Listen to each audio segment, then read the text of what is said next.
Welcome, everybody. Today we'll be talking about AP US History, Chapter 17 and 18 from the AMSCO textbook.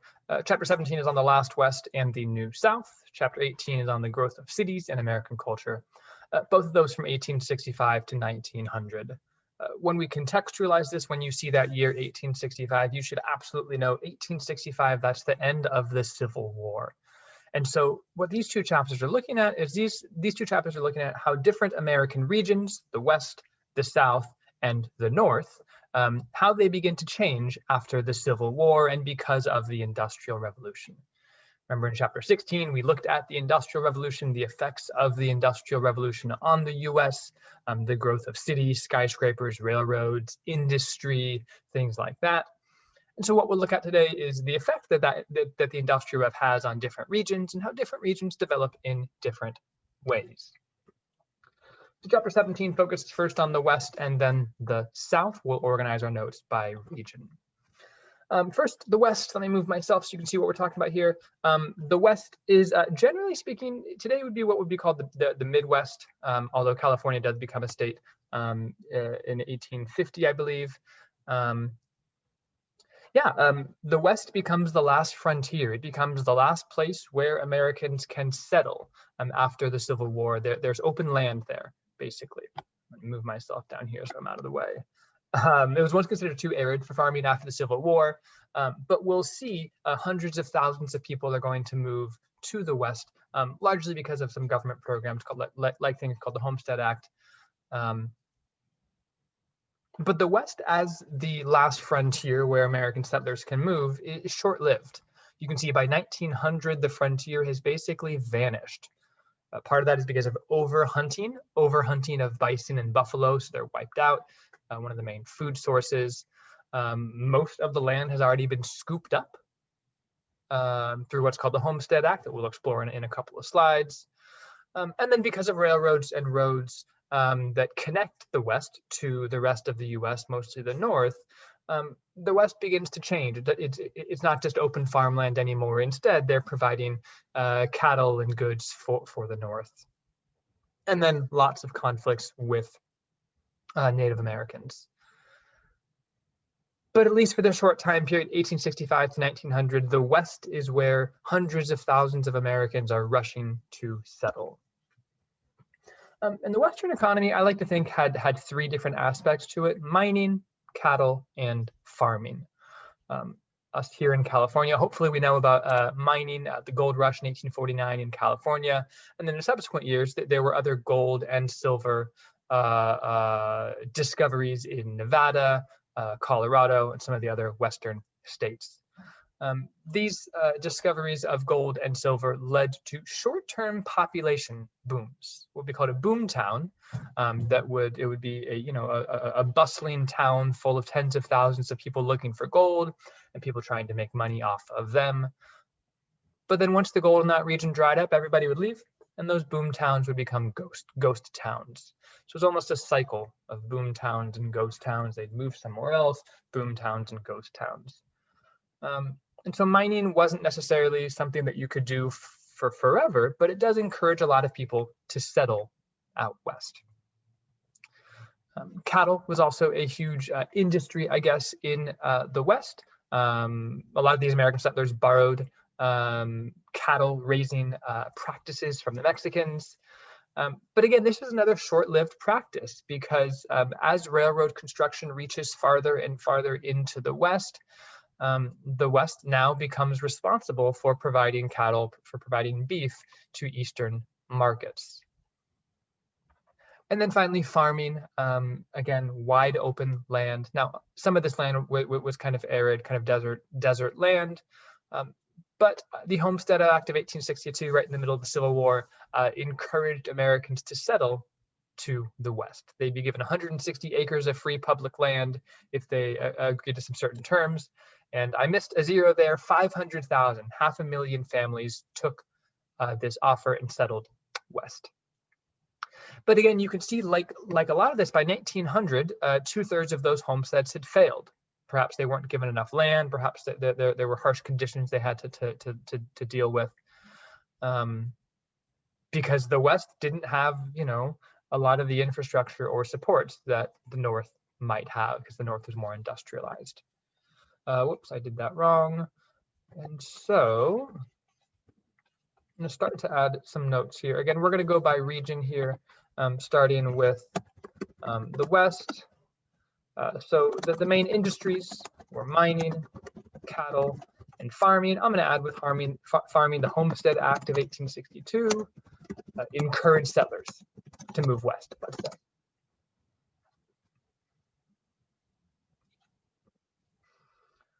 But one of the biggest trends that we're seeing here is how life in the West was incredibly difficult. And agriculture began to change quite a bit. Now, again, this is 1865. I should actually add a real quick piece here with what our context of this period is. So our context here, this is after the Civil War. This is during the Industrial Revolution in America. So I went too far, my apologies. And so because of the Industrial Revolution, farming had become much more commercialized. It wasn't just about raising food for yourself and your family, it was about selling it to make money. And then farming also became more specialized. You wouldn't grow all the crops that you need, you would grow one crop, and you would sell that crop to markets in the East to make a profit. And so farming became much more about cash crops, corn and wheat especially, that farmers knew they could make a lot of money off of, selling either to north, the northern US states, or even to international markets. This is still significant today. The US produces a huge percentage of the world's amount of corn. The US actually produces too much corn than we can actually eat. So a lot of American farmers today get subsidies, or they get money from the American government for growing corn, basically to offset the fact that they won't be able to sell it all. Anyways, so they mostly focus on cash crops, corn and wheat especially. And agriculture also changes because of the Industrial Revolution. Things like the steam engine, seeders and reaper thresher combines that allow them to basically clear fields, plant the seeds, and then collect the harvest much quicker. Now that might seem like all good things, but what we actually see is kind of a double whammy challenge for farmers of dropping prices and rising costs. When you combine those two things, it's not good for farmers. Prices began to drop partially because of just an economic policy of deflation. Money was worth less after the war. Farmers would also become massively in debt.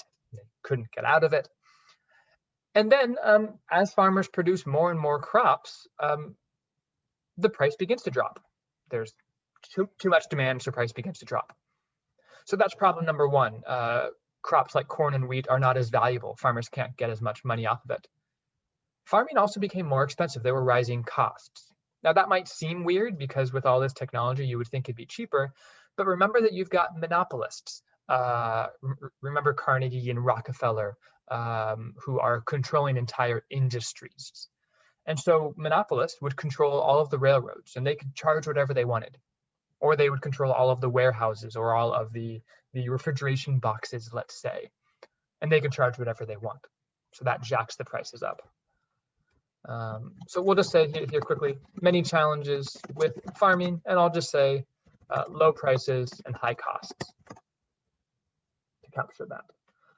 All that to say, hundreds of thousands of people move out west. Actually, millions of people, sorry, it was 500,000 families moved west, but they faced incredibly difficult challenges in the last frontier in the West.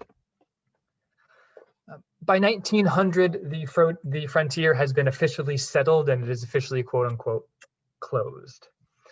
And so this 30-year time frame from 1865 until 1900 or so allowed the West to be settled. But also, if you kind of zoom out and you look at American history all the way back from the 1600s, I mean, 1607 is Jamestown, I guess, all the way up until 1900, so about 300 years. So much of American history has been about settling on the frontier, settling on quote unquote unclaimed land. So it says here, Frederick Jackson Turner wrote an essay called The Significance of the Frontier in American History, and they wrote that it was 300 years of frontier experience had shaped American culture by promoting independence and individualism, which thus fostered democracy. Again, so much of American history from the 1600s when they settled the 13 colonies to the 1700s as they began to push a little bit out farther west. And then so much of the 1800s, remember, is about the expansion of the U.S. with the Louisiana Purchase, and now pushing even farther west. So much of American history had been about settling the frontier, incredibly difficult lives on the frontier. This historian said that taught Americans independence, the power of individualism, doing what you have to do to survive, and perhaps encouraging democracy. So American history, let's say, was a history of settling the frontier. And I'll say that since the 1600s. And that taught Americans perhaps independence, individualism, and maybe democracy. The question now, though, now that the frontier has been closed, now that the frontier has been settled, what's going to happen to American society now? And that was Frederick Jackson Turner's kind of concern. We'll explore that later. Some of the other things that the West had to deal with, first, increased immigration, especially from China. Mining towns, especially out west, San Francisco and other places, were oftentimes 50% of their population was oftentimes foreign born. Some of those were Europeans or from Latin America, but most of them, or a decent amount of them, were Chinese immigrants. To kind of deal with that, I guess, this massive influx of Chinese immigrants, especially into California. California had a miner's tax of $20 a month for all foreign-born miners to try to tax these foreign immigrants. But eventually, the U.S. government, Congress, passed a law restricting immigration of the Chinese. This is called the Chinese Exclusion Act, passed in 1882. And it was the first major law passed by the U.S. Congress that restricted immigration on the basis of race. It basically said that Chinese immigrants cannot come to the U.S. or can only come in certain numbers, all the way up until 1865 when it was finally repealed. The U.S. unfortunately is going to have more of these restrictive immigration policies in its future. And so the Chinese Exclusion Act of 1882 was kind of the unfortunate first example of what will become an American tradition, unfortunately, of restricting immigration from places that are less desirable, let's say. So plug in some notes here real quick. Chinese Exclusion Act of 1882. This restricted, let's say, it is the first U.S. law to restrict immigration based on race. And it was designed to, or maybe it was in response to, frustrations among native-born Americans that the Chinese were stealing their jobs, or that these savage Chinese people are coming to America and they'll never assimilate, they'll never learn English, they'll never become part of American culture. The same arguments you hear today that some very conservative white Americans make about immigrants from Latin America. They're stealing our jobs, they're not even trying to learn English. Those arguments are 150 years old, even older really, but we really see that back in the 1800s. Okay. We also in the West see continued conflicts with Native Americans. Now there are dozens of indigenous groups that lived in the West. Remember, it wasn't just one tribe, it was dozens of smaller tribal societies. And you might remember in the 1830s, Andrew Jackson with the Trail of Tears, the Indian Removal Act and the Trail of Tears, Andrew Jackson had forced Native Americans off of their traditional land and onto reservations, especially in Oklahoma. And that was called the Indian Removal Act. The Trail of Tears is what forced them off of their land. And during the mid-1800s, there are continued conflicts between Americans and indigenous groups or Native Americans over land. It makes sense. Unfortunately, as the US pushes west, they're going to want to take that land from the Native Americans. Not surprisingly, the Native Americans were largely defeated in these wars. They didn't have the technology or perhaps the organization to defeat the Americans. And their livelihood began to be destroyed as well. Remember, the bison population was pretty much completely destroyed, which was one of the main sources of food for the Native Americans. And then just because of this constant pressure from the US military, Native American groups were typically forced to comply, forced to give up, or else they risked being basically completely destroyed. Now, that's not to say that Native Americans resisted. Most famously, Sitting Bull was a Native American leader who tried to push back and tried to fight for Native independence and Native prosperity. But the US government had him arrested and then killed 200 other Native women, men, and children at what's called the Wounded Knee Massacre in what is now the Dakotas, North and South Dakota.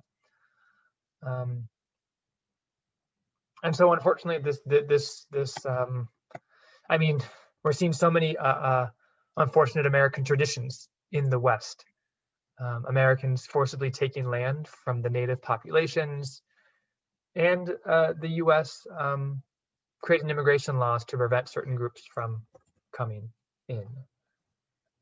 So they forcibly take land from Native Americans, let's just say. And then some of the key names to be familiar with, maybe Sitting Bull or Wounded Knee. I'll just throw some of those key terms in.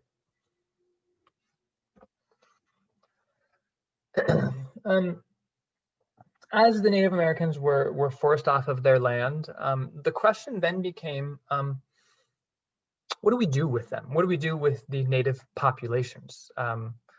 Remember that Americans thought the natives were savages and barbarians, and they thought, we can't possibly let them live side by side with us. And so there was one main argument, I guess, of what's called assimilationism. Assimilationists believe that Native Americans should adopt white American culture. They should leave behind their native culture and become more like us. They should learn English. They should convert to Christianity. They should get a formal white American education.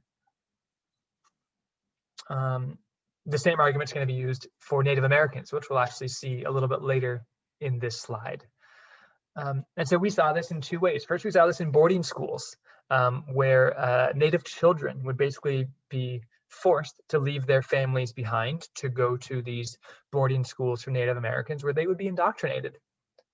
And they would be taught white culture and American farming skills and industrial skills, and they'd be taught to basically leave behind their native ways.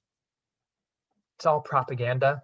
If you've read it all, what's happening to the Uyghur Muslims in China, it's the same exact thing. Propaganda re-education camps to force the natives to leave behind their culture and become American or white. Another effort to try to force natives to assimilate into American culture was the Dawes Severalty Act of 1887, which tried to break up tribal organizations. The US government thought that these tribes were preventing natives from assimilating, so it broke up tribal lands into plots of 160 acres, completely ignoring whatever the traditions of that tribe were, and promised citizenship to any Native American who lived on that land for 25 years and, quote unquote, adopted the habits of civilized life, if they agreed to become an American and leave behind their ways. This was, well, from the US government's perspective, hugely successful. From the Native American perspective, this was decimating because so much of their land was stolen from them, and now their culture and their language and their religion is being stolen from them as well. You can see the US government here through the Dawes Severalty Act. In addition to giving land to Native American families, they also sold this land to white settlers. So this wasn't just a way for the US to get natives off their land, but it also, they really make a profit off of it, I guess. So we'll say here that many Americans wanted natives to assimilate into American culture. So we'll say boarding schools taught children English, Christianity, white culture, and then the Dawes Severalty Act promised citizenship if natives adopted American ways, let's say. So what effect does this have? Again, by 1900, only 200,000 American Indians still exist in the US. So this really decimates native populations and culture.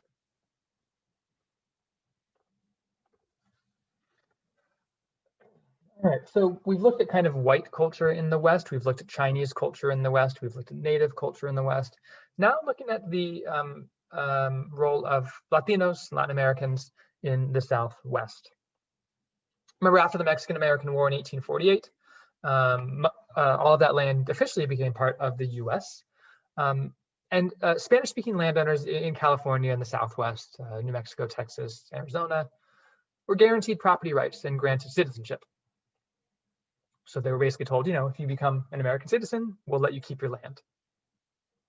But not surprisingly, as those white settlers pushed west, much of their land was taken from them.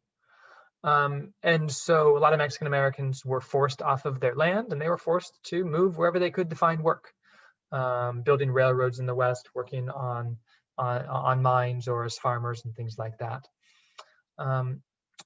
In the 1800s, we're not really seeing much immigration policy on the US-Mexico border. It's not like it is today. And so people were able to relatively freely move across the border. Wasn't much regulation on immigration.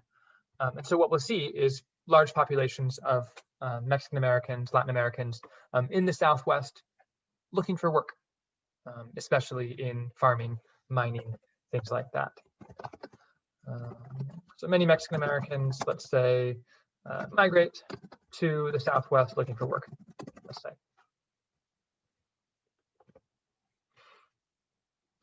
All right. So much of what's happening is this land is being destroyed. I mean, it's being farmed and split up and hunted for bison. In some sense, it's being destroyed. And so we do begin to see the first conservation movement of trying to conserve this land. Lots of people were worried about deforestation and overhunting and things like that. And so we do see the first national parks. Yellowstone up in Wyoming, Idaho was the first national park in 1872. Yosemite in California became a California state park in 1864 and a national park in 1890. And so we really do see a push by the government and by private citizens to try to preserve this land. Now, there were two different approaches to this. Conservationists believed that we should manage the land, we should still use it, but we should regulate it. This is like national forests today, where you can still go to national forests and do all sorts of recreational activities, or you can if you are into mining or timber, you can still get land there. And then there's preservationists, which are all about preserving these areas and trying to keep them almost untouched from human interference, like national parks, not building up national parks too much. And so John Muir was the most famous preservationist, along with the Sierra Club. John Muir was a Californian who was really one of the leaders of trying to preserve this land. John Muir was also a white supremacist, and so really, if you look into any story of a famous white American at this time, they probably had a very checkered racial history.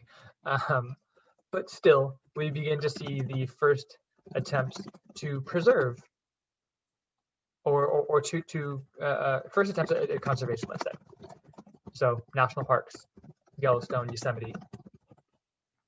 Teddy Roosevelt, when he becomes president in the early 1900s, is really going to push for this as well.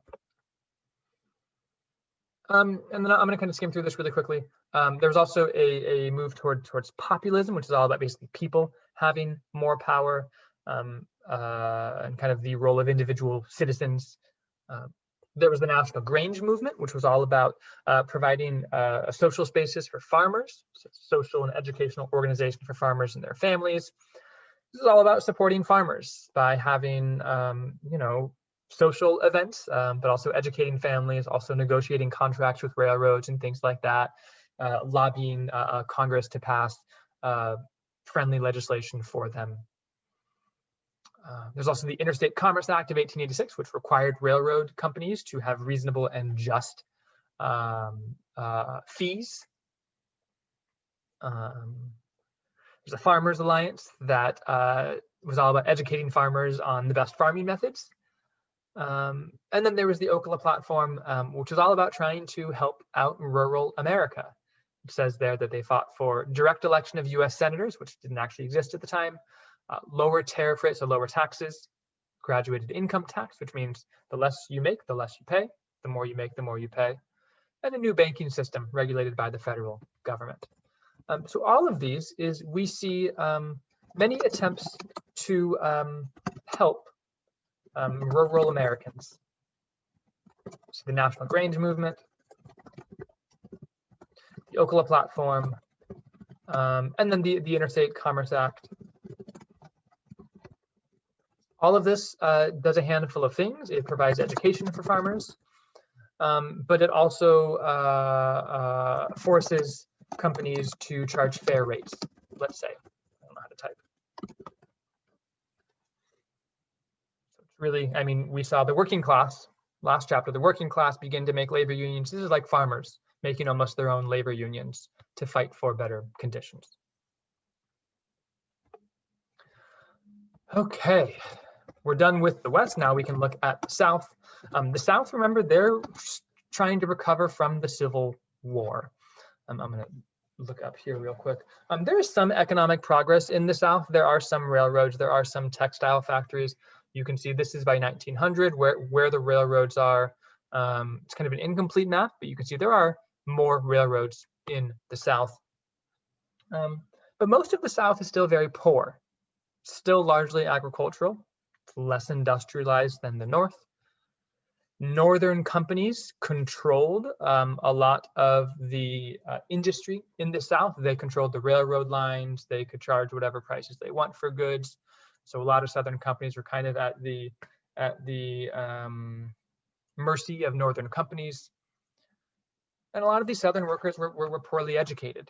Remember that they were so reliant on slave labor that they didn't really have the infrastructure to do this themselves, I guess. Whoops. So the South struggles to recover after the Civil War. They're still very rural. They're less industrialized, less educated.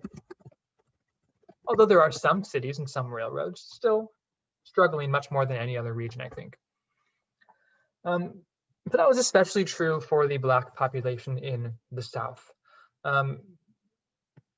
The Blacks are freed. Slavery exists no more after the Reconstruction Amendments, 13th, 14th, and 15th Amendments, which freed the slaves, granted them citizenship and the vote. But when Reconstruction ended in 1877, the North withdrew their troops from the South. The South was basically free to do whatever they wanted. And what they did was they looked for loopholes. They looked for ways to take rights away from these now freed Blacks and discriminate against them as much as possible. And so segregation became incredibly common, separate facilities for whites and Blacks. This was actually legalized by a Supreme Court case in 1896 called Plessy v. Ferguson. It said separate but equal. They have separate facilities, but they're equal facilities, so they said. This will be overturned in 1954 by Brown v. Board of Education. But once Plessy v. Ferguson says that segregation is legal, it's allowed, it opens up the floodgates to a huge number of what will become to be known as Jim Crow laws. Separate bathrooms, separate benches, separate railroads, separate facilities for whites and Blacks. And you can certainly imagine that the whites had much better facilities than the Blacks. Not only did they face discrimination in the form of segregation, segregated facilities, but there were also ways to prevent them from voting. There were literacy tests and poll taxes that prevented most Blacks from voting. Poll taxes would say that you'd have to pay a certain amount of money just to vote.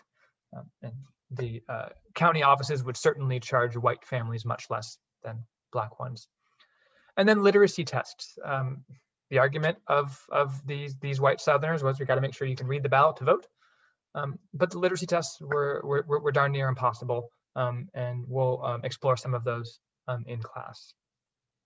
Lynchings were also incredibly common, organized by the KKK or just local white communities who would publicly kill Black people for any perceived crime or any perceived slight. In addition to that, my goodness, many freed slaves also were forced to become sharecroppers, which basically means, okay, they were freed, but they had no education, they had no money, they couldn't just move or buy their own land.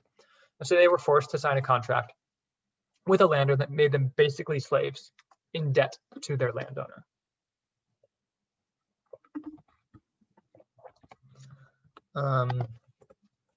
So we'll say freed Blacks faced many struggles after Reconstruction ended.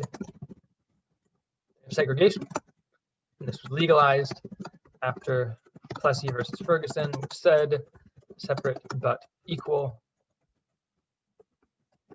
Jim Crow laws like literacy tests and poll taxes, and then they were forced to become sharecroppers, which were practically slaves again, economic slaves at least. And there came to be, by 1900, two different approaches to try to solve or to try to help African Americans uplift and improve their lives. Booker T. Washington and W.E.B. Du Bois, and we'll explore both of them later. So there were two approaches to help Blacks improve their lives. Booker T. Washington was all about compromising with whites. Really, this is assimilationism. This is all about gradual growth, gradual equality, kind of about training, better jobs. If you think back to what white people were forcing Native Americans to do, to adopt white culture, kind of what Booker T. Washington is advocating for. And then W.E.B. Du Bois, he's arguing for immediate and absolute equality. And he uses the NAACP and the courts to basically sue for civil rights. Neither one of these necessarily wins. They both become huge forces for the Black communities. Until today, NAACP still exists today. So we'll explore this much more in class. We'll look at some of their readings and try to understand which approach we think maybe is better to solve problems of Jim Crow. All right, finally getting to chapter 18. Chapter 18 is on the North. The North is going through industrialization. And so some of these slides we'll go through a little bit quicker because we talked about them in chapter 16.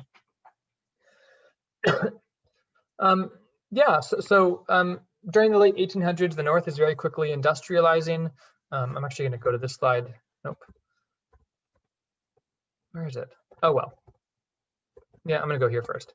The North is very quickly becoming more urban and becoming more industrial. By 1900, 40% lived in towns or cities. By 1920, more than half. And so lots of people are moving to cities. New York City, Chicago, Detroit, probably the two biggest at the time. So huge migrations to northern cities, especially Southern Blacks. It says there are 1 million Southern Blacks moved to northern cities in the late 18 and early 1900s. It was called the Great Migration. Oops. So there's huge growth of cities. I'll just say New York City, Detroit, Chicago. 1 million Southern Blacks migrate to northern cities. in early 1900s. And I'm going out of order here, but oh well. And cities really begin to change quite significantly. There are the first skyscrapers in Chicago, and then eventually all throughout New York City and whatnot. There were huge improvements in infrastructure. They were called streetcar cities because there would be streetcars or trolley lines that would provide public transportation. So cable cars or things like that, massive steel bridges, like in Brooklyn in New York. And so because of the inventions of the Industrial Revolution, especially steel, which is stronger, lighter, more durable, and cheaper than iron, American companies are able to build higher and farther. So that allows for bridges, that allows for skyscrapers, subway systems, trolleys, and things like that. That really completely changes what a city looks like and kind of how dense, but also how connected it can be. Now, as these cities begin to change, we'll explore in a moment, there's increased immigration, both from the South and from Europe into American cities, into Northern American cities at least. There began to be what became to be called as ethnic neighborhoods. There was an Irish American neighborhood, and a Polish American neighborhood, and a German American neighborhood, where poor immigrants would kind of settle in a community with people of their own culture. These were incredibly poor spaces. They lived in incredibly overcrowded, filthy tenement apartments, as there are 4,000 people in one city block.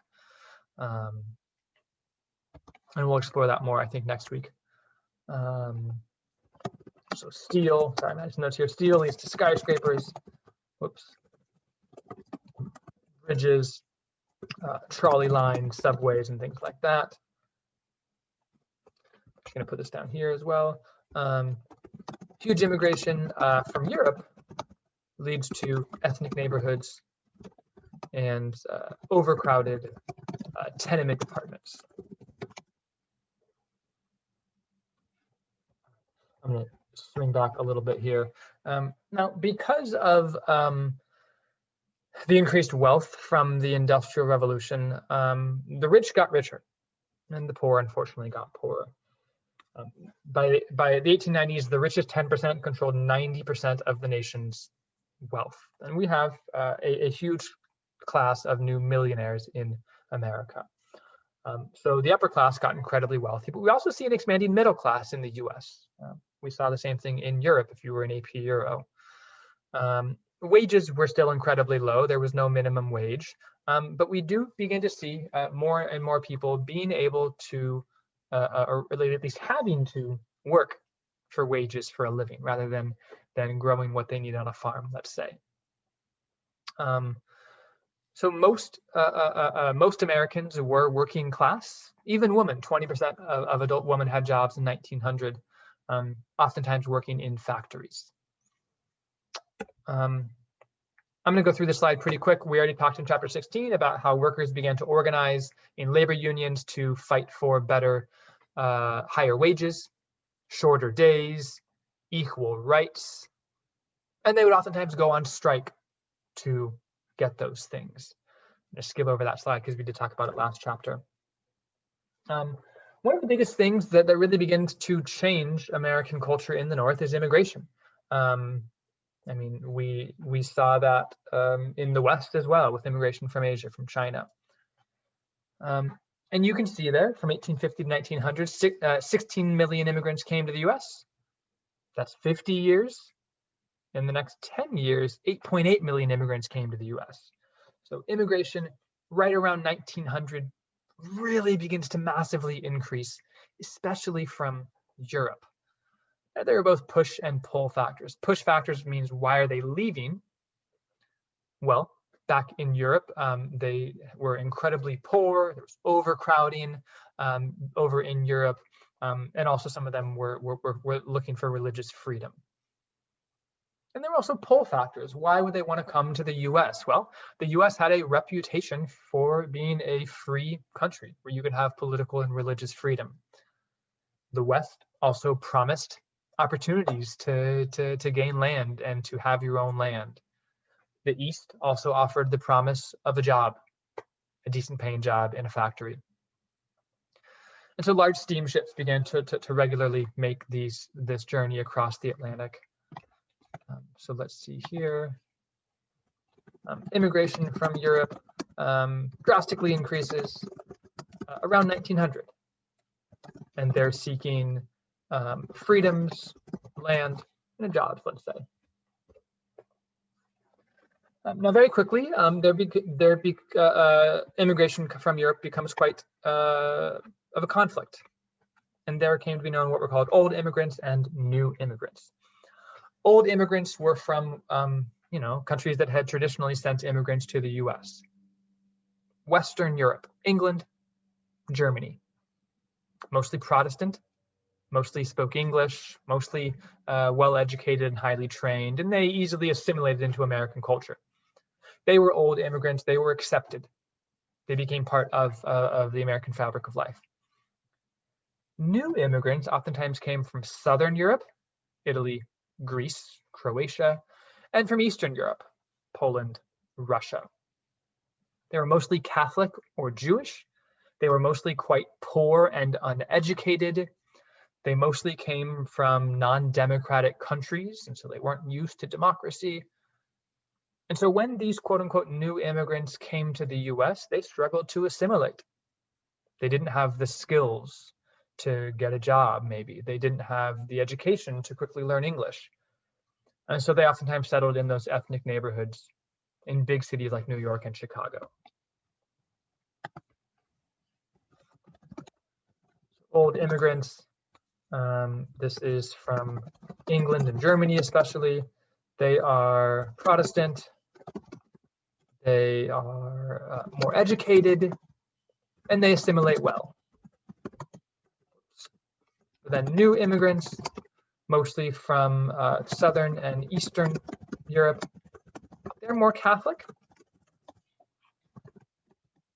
They're less educated, do not assimilate well, and they live in ethnic neighborhoods. And so they're oftentimes going to become the scapegoat. They're going to be blamed for all sorts of things. And so we begin to see a backlash response to this of restrictions on immigration.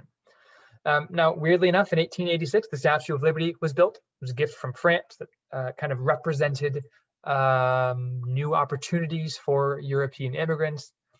In 1892, Ellis Island, which is in the harbor off of Manhattan in New York City, Ellis Island was created to process all immigrants coming to the US, at least coming to the US from Europe. But very quickly, even while the US is building this infrastructure to welcome immigrants, there begin to be attempts to restrict immigration.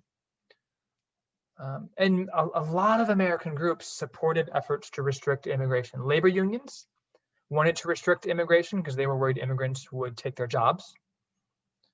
Nativist groups, which are all about keeping America the way it is for white Americans. Social Darwinists, survival of the fittest, viewed immigrants as biologically inferior. And every time the US went through some economic challenge, there was an economic depression in the 1890s. Who are white Americans going to blame? They're going to blame the immigrants, especially the new immigrants. Let's see, late 1800s, let's see, the US creates Statue of Liberty and Ellis Island in late 1800s to process immigrants. On the West Coast, it was Angel Island in San Francisco. But also, but many supported restricting immigration. Labor unions, which were worried that immigrants will steal our jobs. And then immigrants were often blamed during depressions and recessions, which unfortunately you still see today. Already went through those two slides. Okay, cool. Last thing, I know this is a very long lecture today because there's 2 chapters, sorry about that. The last thing that we see, and again, this is in the North, is we see what's called machine politics, local politics being run by basically political bosses. We're supposed to have democracies where every person has a free vote, and the best politicians, the politicians that best represent the community, win. With machine politics, it became almost like mafia bosses that would rig everything and control a city. And so political machines would control political parties in each major city. And there was always a boss who was the top politician who gave orders to all of the other government officers and gave out jobs to loyal supporters. Really, like they were the mafia boss, really. Now, these political machines, or these mafia bosses, if you will, they would help cities. They would help immigrants find jobs. They would help improve the infrastructure of the city. But they also stole millions from taxpayers with fraudulent business contracts or giving contracts to their friends or things like that. The most famous of this is Tammany Hall, which basically ran New York City in the late 1800s and early 1900s. So let's see here. Urban cities, actually, let's say city governments, were often run by political machines. For example, Tammany Hall in New York City. And we have had political bosses would give jobs to loyal supporters, steal taxpayer money, but sure, they might offer some supports. Okay, this was a lot, and so let's debrief this real quick. We're looking here at how different regions are affected after the Civil War. The West sees a huge settlement boom until 1900, millions of Americans moving out west, but facing many challenges as the frontier gradually disappears. In the South is really struggling to recover after the Civil War because they're not as industrialized, and the Black population in the South is especially struggling with segregation and Jim Crow laws. And so many Southern Blacks, along with immigrants from Europe, move to the North, and that's going to drastically change northern cities. As northern cities continue to industrialize, this huge influx of peoples into northern cities will create both problems and opportunities, I suppose.